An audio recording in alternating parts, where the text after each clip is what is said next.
मरकजी वजीर बराए अक़लियती उमूर रहमान खान ने आज नामपल्ली में वाक़ हज हाउस में एक पुरहुजूम प्रेस कॉन्फ्रेंस से खिताब करते हुए कहा कि मुल्क में मौजूदा वक्फ जायदादों के तहफ़्फ़ुज़ के लिए मरकजी हुकूमत ने वक्फ कानून में तरमीमात की हैं। क़ब्ल वक्फ जायदाद को 3 साल के लिए रहन पर लिया जा सकता था, लेकिन इस मुद्दत को बढ़ाकर 30 साल कर दिया गया है। ताहम मौजूदा बाजार की कीमत के आयन मुताबिक ही मौकूफ़ा जायदाद लीज़ पर दी जाएगी। उन्होंने मजीद बताया कि क़ब्रिस्तान, मसाजिद, खानखाहों, दरगाहें लीज़ पर नहीं दी जा सकती और न किसी भी वक्फ जायदाद को किसी भी हाल में फ़रोख्त किया जा सकता है। वक्फ एक्ट 1995 में तरमीमात करते हुए 2013 ईस्वी में इस बिल को मंजूर करवा लिया गया है और इस पर 1 नवंबर से अमल भी शुरू हो चुका है। वज़ीर मौसूफ ने बताया कि अब रियासती वक्फ बोर्ड्स भी मरकजी हुकूमत के तहत नेशनल वक्फ डेवलपमेंट कॉरपोरेशन के तहत काम करेंगे। इस प्रेस कॉन्फ्रेंस में सदरनशीन अक़लियती कमीशन आबिद रसूल खान, रुकन असम्बली मस्तान वली, सदरनशीन रियासती वक्फ बोर्ड सैयद गुलाम अफजल बयाबानी खुसरो पाशा और कांग्रेसी क़ायद जाबिर पटेल भी मौजूद थे। दोस्तों, क्या मैं वहीं से शुरू करूं या शुरू से? और एक मिनट, मैं आप तमाम को का इस्तकबाल करता हूं और मैं आपका शुक्रिया अदा करता हूं कि आप लोग ये प्रेस कॉन्फ्रेंस में आए हैं। आप तमाम को इसका इल्म है कि वक्फ कानून में तब्दीली हुए 2013 में अमेंडमेंट हुआ है। जो 1995 का वक्फ एक्ट था उसको अमेंडमेंट किया गया है और बहुत से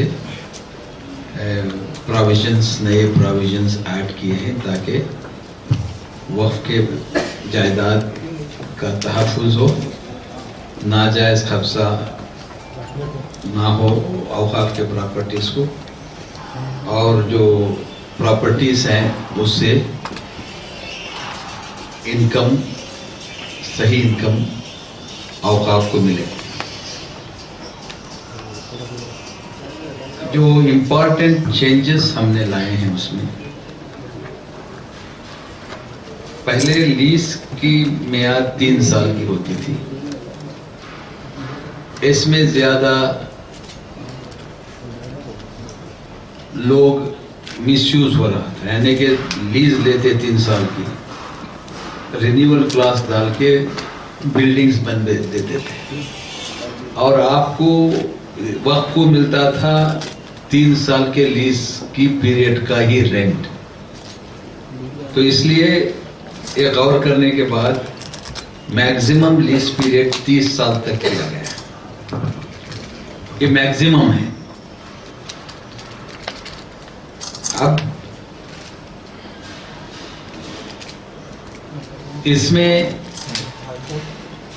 क़ब्रिस्तान, मसाजिद, खानका, दरगाहें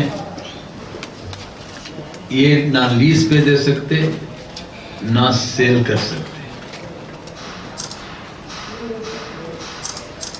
और 95 के कानून में कोई भी वक्फ प्रॉपर्टी सेल भी किया जा सकता था, एक्सचेंज भी किया जा सकता था। अब सेल और एक्सचेंज को बैन किया गया है वक्फ प्रॉपर्टीज। अब जो लीज करते हैं उसकी ट्रांसपेरेंसी होना चाहिए और लीज के जो रूल्स बनेंगे वो सेंट्रल गवर्नमेंट बनाएगी, स्टेट नहीं बनाएगी। सारे मुल्क में लीज के रूल्स यूनिफॉर्म रहेंगे, उसमें ट्रांसपेरेंसी रहेगी और ये अब ज़रूरी है कि कोई भी लीज चाहे वक्फ बोर्ड दो चाहे मुतवल्ली दो, उसको अखबारों में शाया करना पड़ेगा, बिड्स मिलाना पड़ेगा और एक बेस रेंट फिक्स किया जाएगा मार्केट वैल्यू के ऊपर। जो भी किराया, जो भी लीज एग्रीमेंट होगा उसका जो कंसिडरेशन होगा वो बेस रेंट के ऊपर होगा, कम नहीं होगा।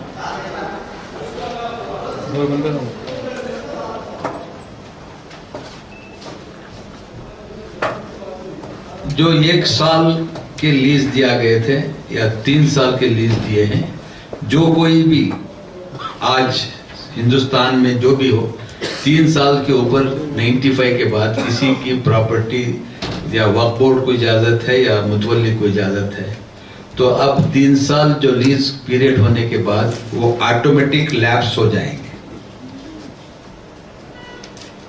उसको रिन्यू नहीं किया जा सकता। जो कोई भी लीज एग्रीमेंट्स जो भी लेकर हैं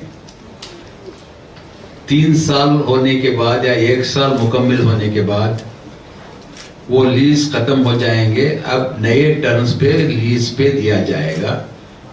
अब जो भी लेना चाहते हैं 30 साल के मैक्सिमम पीरियड तक भी ले सकते हैं, प्रॉपर कंसिडरेशन देकर।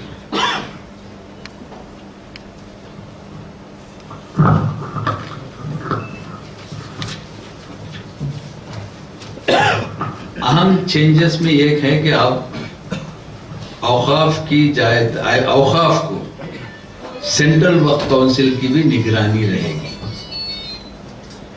अब तक के कानून में सेंट्रल वक्फ काउंसिल को कोई इख्तियारात नहीं थे। अब सेंट्रल वक्फ काउंसिल को इस कानून में इख्तियारात दिए गए हैं। वो स्टेट बोर्ड्स को एडवाइस कर सकते हैं, स्टेट गवर्नमेंट्स को एडवाइस कर सकते हैं और सेंट्रल गवर्नमेंट को भी एडवाइस कर सकते हैं। एडवाइस के साथ वो इंफॉर्मेशन भी हासिल कर सकते हैं, जैसा कि वक्फ बोर्ड के परफॉर्मेंस के बारे में इंफॉर्मेशन ले सकते हैं, फाइनेंशियल परफॉर्मेंस के बारे में इंफॉर्मेशन कलेक्ट कर सकते हैं, सर्वे के बारे में इंफॉर्मेशन कलेक्ट कर सकते हैं, maintenance of Waqf deeds and records के बारे में इनक्रोच में एक इंफॉर्मेशन कलेक्ट कर सकते हैं, एनक्रोचमेंट ऑफ वक्फ प्रॉपर्टीज के बारे में, और एनुअल रिपोर्ट्स को फर्निश करना पड़ेगा वक्फ बोर्ड को ऑडिट रिपोर्ट के साथ। इसके साथ साथ अगर सेंट्रल वक्फ काउंसिल सो मोटो अपने आप खुद कोई भी इंफॉर्मेशन वक्फ बोर्ड से तलब कर सकती है, और अगर सेंट्रल वक्फ काउंसिल को ये महसूस हुआ कि वक्फ बोर्ड कानून वायलेट कर रही है, वक्फ बोर्ड के कानून वायलेट कर रही है या इरेगुलरिटीज हैं वक्फ बोर्ड में, तो central Waqf council direction issue करती है और वो डायरेक्शन को मानना पड़ेगा।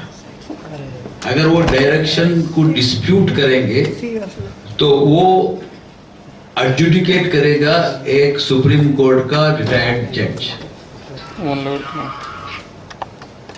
ये इससे एक ट्रांसपेरेंसी आएगी वक्फ बोर्ड की और निगरानी भी रहेगी। ये कानून से मैं समझता हूं कि वक्फ बोर्डों की कारकर्दगी इसमें ज्यादा इंप्रूव होगी। एनक्रोचमेंट ऑफ वक्फ प्रॉपर्टीज, अब it has become a criminal offence. Section 52A के जरिए से जो कोई भी वक्फ की प्रॉपर्टी पर नाजायज कब्जा है या लीज पर भी था, लीज टर्मिनेट हो गई है, वो सब एनक्रोचर के डेफिनेशन में आते हैं। जो कोई भी एनक्रोच किया है वक्फ प्रॉपर्टी, वो एक कॉग्निजेबल ऑफेंस है, नॉन बेलेबल ऑफेंस है, उसे 3 साल की सजा हो सकती है। वक्फ बोर्ड डायरेक्ट FIR फाइल कर सकते हैं पुलिस के साथ, और पुलिस को यह हक नहीं है कि जज करे। वक्फ प्रॉपर्टी है तो पुलिस को FIR रजिस्टर करना पड़ता है, केस रजिस्टर करना पड़ता है। इसके साथ साथ वक्फ प्रॉपर्टीज जो है, ट्रिब्यूनल्स जो अब तक हमारे काम करते थे, सिंगल मेंबर ट्रिब्यूनल था, और अब तक ट्रिब्यूनल का दायरा सिर्फ कोई प्रॉपर्टी वक्फ प्रॉपर्टी है या नहीं उस हद तक महदूद। दूसरे जितने भी औकाफ के केसेस होते थे वो सिविल कोर्ट्स को जाते थे, और आपको मालूम है कि सिविल कोर्ट्स में 10 साल से पहले कोई फैसला नहीं होता। तो अब हम उसको वक्फ के जो भी डिस्प्यूट्स हैं अब वो ट्रिब्यूनल को जाएंगे, सिविल कोर्ट्स को नहीं जाएंगे। और ट्रिब्यूनल को हम 3 मेंबर ट्रिब्यूनल बनाए हैं। पहले सिंगल मेंबर ट्रिब्यूनल था, अब 3 मेंबर्स ट्रिब्यूनल है। और एक अहम अमेंडमेंट जो है कि आज तक ये माना जाता था कि जो वक्त में दर्ज हुए हैं प्रॉपर्टी, वही प्रॉपर्टी को कानून लागू होगा, वक्फ कानून। मगर अब अमेंड करके हम, अगर दर्ज भी नहीं है प्रॉपर्टी, अगर प्रॉपर्टी वक्फ की नवीयत है, तो वो कानून, वक्फ कानून अप्लाई होगा। तो ये एक अहम ये अमेंडमेंट्स हुए हैं। जहां तक अमेंडमेंट की है, तो अब आपकी तरफ से मैं आपसे गुजारिश करूंगा कि आपसे आपके टीवी देखने वाले या अखबार पढ़ने वालों से मेरी गुजारिश है कि अवाम से अपील करता हूं कि औकाफ की प्रॉपर्टी की तहफ़्फ़ुज़ सिर्फ वक्फ बोर्ड और हुकूमत और चंद लोग नहीं कर सकते। अगर पूरी मिल्लत, जो मिल्लत का असासा है वक्फ बोर्ड, अगर वो चौकन्ना रहें और समझें कि ये हमारी प्रॉपर्टी है, मिल्लत की जायदाद है, इसका तहफ़्फ़ुज़ करना हर एक मुसलमान की जिम्मेदारी है। अगर ये समझकर हम आगे बढ़े, कोई भी नाजायज कब्जे में है तो हर मुसलमान का ये फर्ज है कि वो उससे नाजायज कब्जा निकालने में वक्फ बोर्ड की भी मदद करे और खुद अब आगे आए ऐसे प्रॉपर्टीज की निशानदेही करने। वरना औकाफ की प्रॉपर्टीज को अगर हम नहीं बचा सके और इसकी तरक्की नहीं कर सके, तो ये हमारी मिल्लत की कमजोरी होगी। हम किसी के ऊपर उंगली उठा नहीं सकते। या हुकूमत अपना काम कर रही है, इसके साथ साथ अवाम को भी मेरी अपील है कि अवाम इसमें साथ दे, इस नए कानून को सही तरीके से इम्प्लीमेंट करने में। अब दूसरी बात जो है, प्रॉपर्टीज हैं हमारे पास, हजारों करोड़ों के एस्टिमेट है कि लाखों, उसके वो अरबों की प्रॉपर्टी है, मगर फायदा नहीं है, उससे इनकम जनरेट नहीं हो रहा है, डेवलपमेंट नहीं हो रहा है। अगर कोई प्रॉपर्टी डेवलप नहीं हुई, अब फर्ज कीजिए आबिड्स में एक एकड़ जमीन है, आप कोई नहीं देख रहा है, तो कोई ना कोई एनक्रोच कर लेगा। आज नहीं तो कल करेगा, करने तो और 5 साल 10 साल के बाद करेगा। तो इसको कमर्शियल प्रॉपर्टीज, कमर्शियल जो पोटेंशियल है उसको डेवलप करके आमदनी बढ़ाना भी एक औकाफ के सेक्शन 32(5) में, ये 95 के एक्ट में कहा गया था कि औकाफ के जो भी जायदाद हैं जो कमर्शियली डेवलप कर सकते हैं, उसको डेवलप करना वक्फ बोर्डों की जिम्मेदारी है। मगर अफसोस के वक्फ बोर्डों के पास वसाइल नहीं थे, रिसोर्सेस नहीं थे, कोई फॉर चेंजेस कोई अब यहाँ हो सकता है आंध्र प्रदेश वक्फ बोर्ड ने एक प्रॉपर्टी डेवलप करते होंगे, चंद प्रॉपर्टी, मगर हिंदुस्तान में ऐसे वक्फ बोर्ड है कोई डेवलपमेंट नहीं हो रहा था। तो साचार कमेटी और जेपीसी ने ये रेकमेंड किया गया था कि एक मुल्क में एक नेशनल वक्फ डेवलपमेंट कॉर्पोरेशन होना चाहिए। ये साचार कमेटी का भी रिकमेंडेशन था और जेपीसी, जॉइंट पार्लियामेंट्री कमेटी का भी रिकमेंडेशन था, ताकि ये कॉर्पोरेशन औकाफ के बोर्ड को मदद करें ये प्रॉपर्टी डेवलप करने में, रिसोर्सेस मोबिलाइज करने में, इकट्ठा करके डेवलप करने में। तो मुझे खुशी है कि आज बताते हुए कि हमारी सरकार ने अब हाल ही में कैबिनेट ने मंजूरी दे दी कि एक नेशनल वक्फ डेवलपमेंट कॉरपोरेशन बनेगा और उसका ऑथराइज कैपिटल 500 करोड़ रहेगा। अब हम वो कॉरपोरेशन 100 करोड़ से हम शुरू कर रहे हैं। इंशाअल्लाह बहुत जल्द, यानी कि 15-20 या एक महीने के अंदर ये कॉरपोरेशन फंक्शन करना शुरू हो जाएगा। इससे जितने भी प्रॉपर्टीज हैं इसकी डेवलपमेंट की तरफ ये कॉरपोरेशन ये करेगा। ये जॉइंट वेंचर में करेगा, मैंने पार्टनरशिप, क्योंकि आप दूसरे मार्टिगेज नहीं कर सकते। कोई भी वक्फ प्रॉपर्टी बैंकों से कर्जा नहीं ले सकते, बैंकों को मार्टिगेज नहीं कर सकते। तो मार्टिगेज नहीं करते तो कोई आपको कर्ज भी नहीं देगा, डेवलपमेंट में भी नहीं आएगा। तो अब ये मार्टिगेज नहीं कर सकते, तो हमने नेशनल वक्फ डेवलपमेंट कॉरपोरेशन जैसा कि BOT, build operate and transfer के प्रिंसिपल पर जॉइंट वेंचर में वक्फ प्रॉपर्टीज जितने भी हैं डेवलप करेगा और वो वक्फ बोर्ड को अपनी इन्वेस्टमेंट लेके वापस कर देगा डेवलप करके। तो ये एक बहुत बड़ा कदम सरकार ने लिया है, ये भी मैं आपके सामने रखना चाहता हूँ। ये यहाँ तक ये हुआ। अगर आपसे कोई सवालात हैं तो मुझे खुशी होगा। जी देखिए, पुराने केसेस के लिए एक तो हमारा तजुर्बा है कि औकाफ में लीगल सिस्टम बहुत पुअर है। केसेस में हमारे वक्फ प्रॉपर्टीज हैं, केसेस बाय डिफॉल्ट हमारे केसेस हम हार रहे हैं, सही रिप्रेजेंटेशन नहीं हो रहा है। तो इसलिए हमारी अब कोशिश है, जो पुराने केसेस चल रहे हैं उसको कुछ नहीं कर सकते, अब उसको हमको ये करना है। इसलिए हमने सेंट्रल वक्फ काउंसिल के लेवल पे परमानेंट लीगल स्टैंडिंग कमेटी बनाए हैं, एक्सपर्ट्स, लीगल एक्सपर्ट्स। हम हर वक्फ बोर्ड से कर रहे हैं कि तुम्हारे जो भी केसेस हैं वो हमारे वो central standing legal standing committee central Waqf council को भेजें। वो इसमें पूरा आपका ताउन करेगी रिप्रेजेंटेशन के लिए, लीगल पॉइंट ऑफ व्यू के लिए। तो हम ये शुरुआत किए हैं। इसके बाद हम हर वक्फ बोर्ड में लीगल सिस्टम को स्ट्रेंथन करने के लिए हमारी पूरी कोशिश रहेगी सेंट्रल गवर्नमेंट की, और हम उसको फंड भी करेंगे वो स्ट्रेंथन करने के लिए सेंट्रल गवर्नमेंट से। अगर स्टेट गवर्नमेंट नहीं कर रही है तो भी हम सेंट्रल गवर्नमेंट ऐसे लीगल सिस्टम और एक टास्क फोर्स खोलने देने जा रहे हैं। हम वो टास्क फोर्स में हम सेंट्रल गवर्नमेंट भी फंड करेगी वो एक्सपेंडिचर को।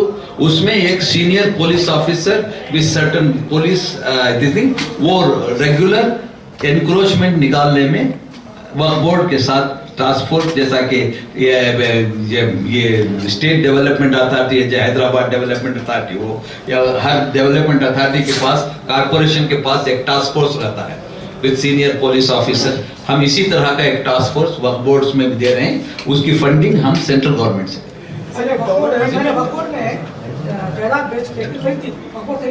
अब वो अपने अब बैन हो गया। जहाँ पर हुकूमत सड़कों वगैरह के लिए जो जायदाद दे रही है उसके लिए क्या करेंगे? सड़कें बनाने के लिए हुकूमत लेती है एक्वायर का प्रोविजन है। आज देखिए, acquire is different from sale. Acquire जो होती है पब्लिक पर्पस के वास्ते, तो उसके कानून में, अब जो अमेंडेड कानून में हमने क्लियर लिखा है कि अगर कानून एक्विजिशन जरूरी है और हुकूमत को यह प्रूव करना पड़ेगा कि there is no alternative land, तो उस वक्त पर एक्वायर कर सकती है, मगर कंपनसेशन मार्केट प्राइस पे दे। स्टेट गवर्नमेंट इंडस्ट्रियल डेवलपमेंट और दूसरे चीज़ जी, स्टेट गवर्नमेंट इंडस्ट्रियल डेवलपमेंट को अच्छी जमीन दिए हैं, हाँ, लाखों एकड़ जमीन दिए, उसके बारे में क्या स्टेप ले रहे हैं? किसको दिए हैं?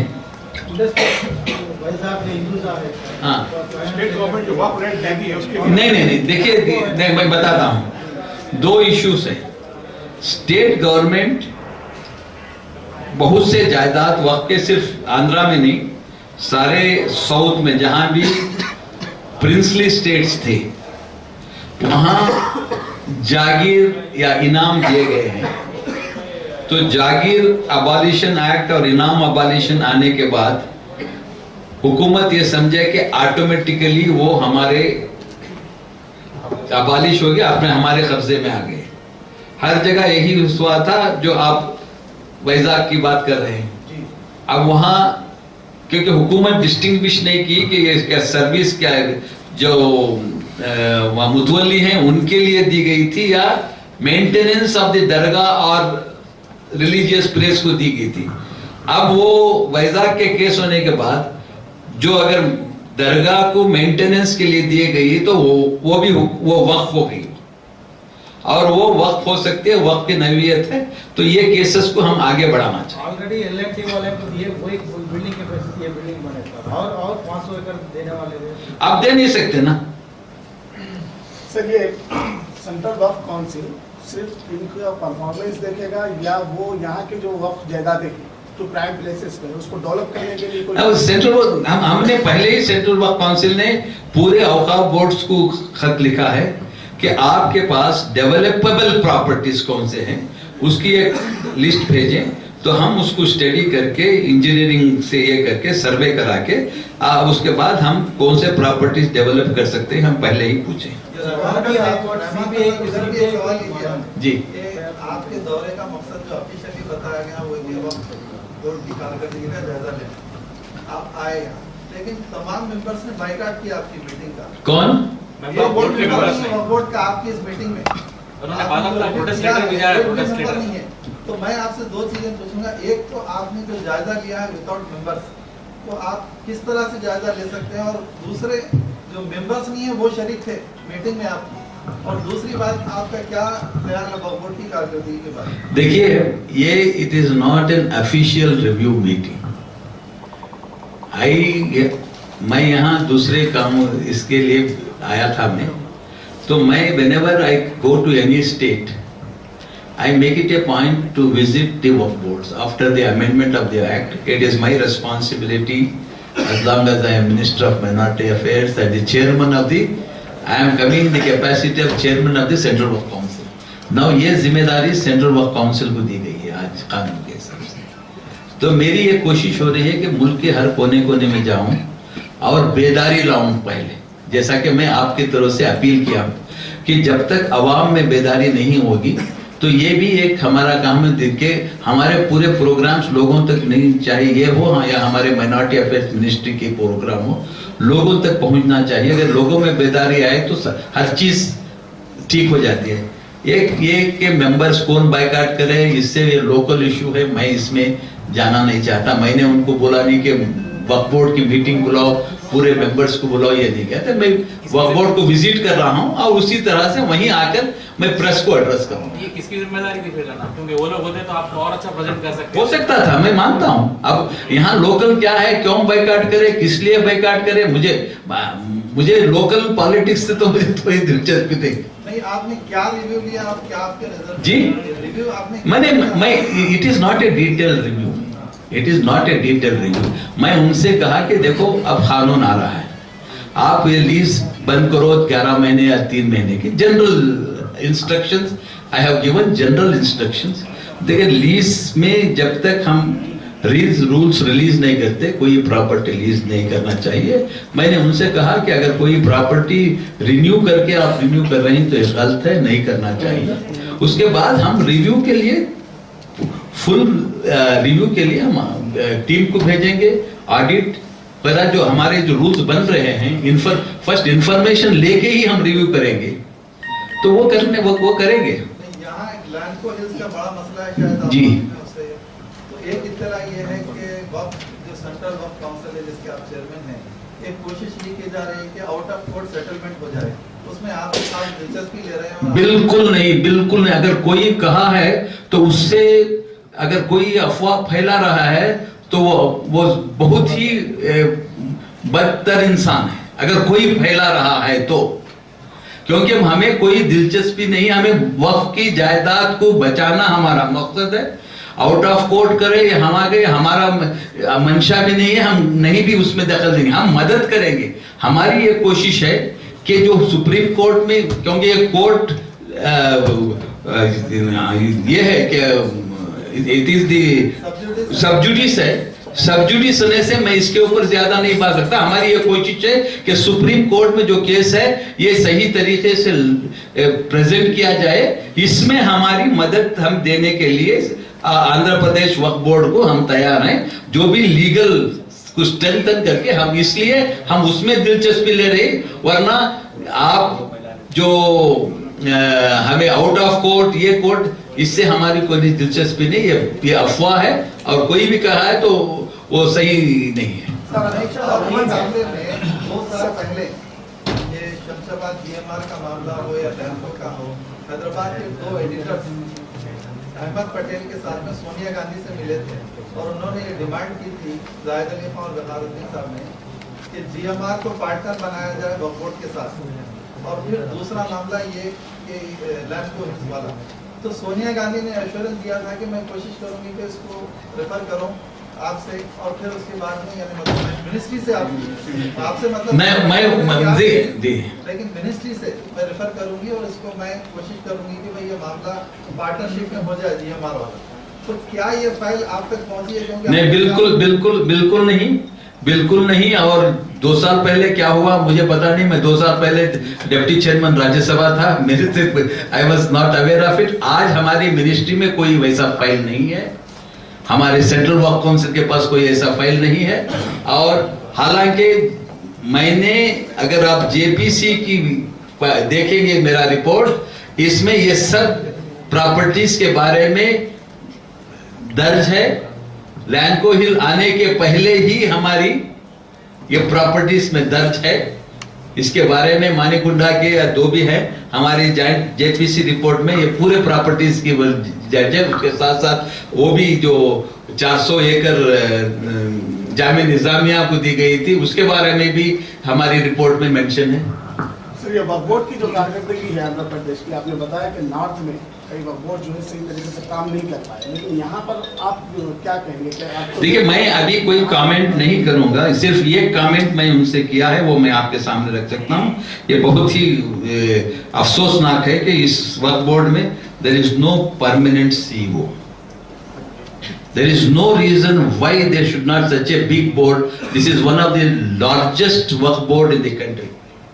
And इसमें एक पार्ट टाइम, अब से नहीं, जब से हम 2007 में जब मैं यहाँ आया था चेयरमैन ऑफ द JPC, उस वक्त भी परमानेंट चेयरमैन नहीं था यहाँ पर। आज भी permanent chair, full time, permanent मतलब फुल टाइम, और आज भी फुल टाइम CEO नहीं है। ये बहुत ही अफसोसनाक है, ऐसा नहीं होना चाहिए। अब हमारे पास, मैं जरूर ये मैटर गवर्नमेंट से लूंगा और गवर्नमेंट से कहेंगे कि ये failure on the part of the state government for not posting a full time CEO for such a big Waqf board.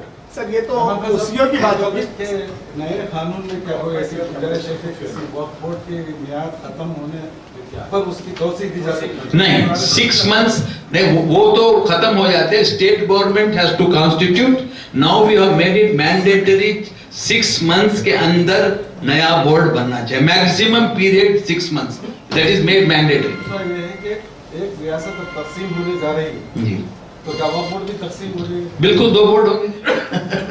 वो तो जायदाद नहीं होंगे, जायदाद जहाँ है वहीं रहेंगे। रहमान खान साहब, गवर्नमेंट को क्या ब्लेम करें? कंसर्न मिनिस्टर को इंटरेस्ट नहीं है। जब आए हुए सेंट्रल मिनिस्टर आपके साथ आधा घंटा अवेल करने का टाइम नहीं है उनके पास। पूछ के गए, मीटिंग थी, बोल के गए मुझे। आपने CEO के बारे में, सब्जेक्ट मिनिस्टर वक्त का है, आप आए हुए हैं। नहीं, मेरे साथ थे, वो मेरे साथ थे। आपने CEO की बात कही है, लेकिन पिछले 2 सालों में देखा गया कि हर जो माइनॉरिटी वेलफेयर का जो सेक्रेटरी होता है, हर 2 महीने और 3 महीने के बाद में जो है तबादला कर दिया जाता है, और या तो जो है सिर्फ उसको इंचार्ज बनाया जाता है। नहीं, ये इससे सिर्फ वक्फ बोर्ड के अलावा दूसरे मैं as a minority affairs minister also I have a responsibility. हम बहुत से हमारे स्कीम्स, जैसा कि स्कॉलरशिप स्कीम्स हैं, अब थोड़े स्कीम्स यहाँ लागू नहीं हो रहे क्योंकि स्टेट गवर्नमेंट के पास भी वही स्कीम है, तो वो लागू नहीं, डुप्लीकेशन के लिए। वरना जो भी स्कीम्स हुई, अब जैसा कि पहले MSDP प्रोग्राम आंध्र प्रदेश में नहीं था, अब इस मतलब 12th प्लान में MSDP के भी प्रोग्राम्स आए हैं, तो इसलिए माइनॉरिटी अफेयर्स मिनिस्टर में सेक्रेटरी हो या वक्फ बोर्ड के फुल टाइम सीईओ होना चाहिए। मुझे दूसरी मीटिंग। आप जो है बड़े अच्छे इकदाम कर रहे हैं। मेरे पास साहब एक सवाल मेरा, आप जो इकदाम कर रहे हैं अच्छे हैं, इम्प्लाइज का मसला है, चेयरमैन साहब क्या करें, 45 इम्प्लाइज को जो है यहाँ पर पेपर नोटिफिकेशन वगैरह दिया करें, लेकिन गवर्नमेंट रुकावट बनी और मुसलसिल इम्प्लाइज रिटायर्ड होते जा रहे हैं, तो गवर्नमेंट काम कैसा करेगा? आपके जो नहीं देखिए, अब 1 नवंबर से हमारे पास कुछ इख्तियारात आए हैं। अगर हमारे नोटिस में अब जो भी इंफॉर्मेशन आएगा हम उस पर स्टेट गवर्नमेंट को हिदायत देंगे।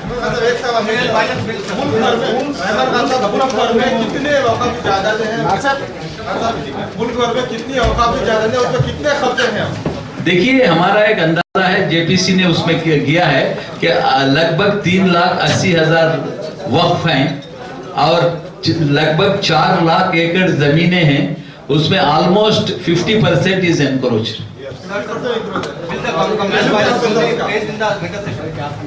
We are trying. We are having consultation. We are for it. अब उसका अंदाजा कोई नहीं लगा सकता। जी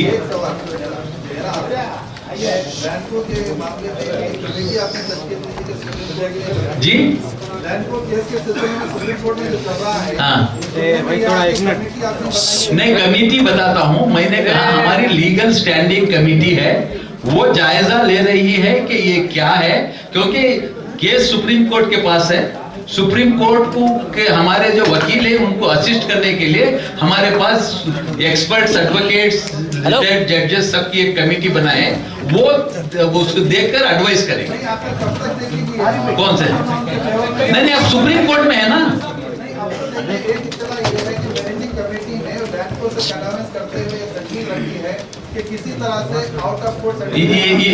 ये मेरे इत्तला में नहीं है। हम ये अलो नहीं करेंगे। है, कोई अरेस्ट कर दे। नहीं, वो अब क्या रिपोर्ट आई है, मेरे हवाले से तो नहीं आई। नहीं, मेरे हवाले से आई है तो गलत आई है। नहीं बिल्कुल, ये अफवाहें फैलाने वाले। अब मैं बोलूंगा, अगर मैं कहूंगा कि इसमें कोई सच्चाई ही नहीं है, मेरे से कोई पूछा भी नहीं। अफवाह नहीं है, बात आपके अतराफ जो हल्का है उसमें से वो लोग काम कर रहे हैं। अरे हल्के, अब फर्ज किया कोई बोला तो उसमें मैं क्या कर सकता हूँ? उनके साथ ही आपका टाइप है। नहीं, वो बिल्कुल, ये अब फर्ज करो आप मेरे साथ हैं तो क्या मेरा तैयब है क्या? ये गलत बात है। ये मेरे साथ कोई नहीं है। अब ये आपको सेटिस्फाई हो गया? मेरा कोई हल्का नहीं है, आपका पूरा हिंदुस्तान मेरा हल्का है।